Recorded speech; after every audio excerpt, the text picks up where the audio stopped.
the 1930s, the Rothschild-Rockefeller Alliance, they began funding scientific studies to look at how musical frequencies can prepare the masses for war. And that's because they wanted to control people. They want that mind control programming. And so in 1938, there was a gentleman named Harold Burroughs Meyer, and he was a theatrical designer and a sound engineer. And he began developing techniques that would control the emotional response of audiences and to create mass hysteria.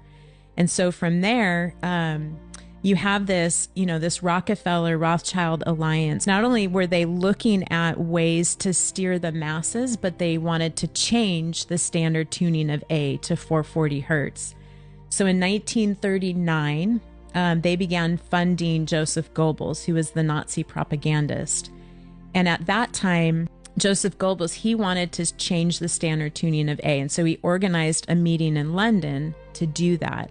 Now, up until that time, the standard tuning of A was set at 435 hertz, and that was from a conference in Vienna in 1889.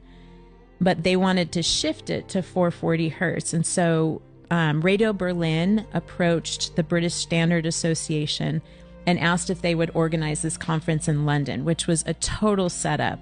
In which, the powers that be had control of what the outcome was going to be.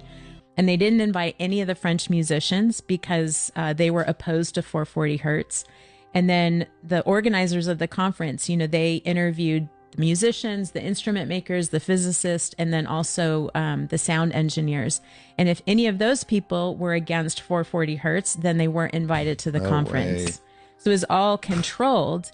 And, as a result, it's not surprising that the standard tuning of A was changed to 440 hertz. And that happened June 1939, just months before World War II broke out. And the timing of that is no coincidence because 440 hertz is a destructive frequency. And that, it can retrain our thoughts towards disharmony, disruption, and disunity.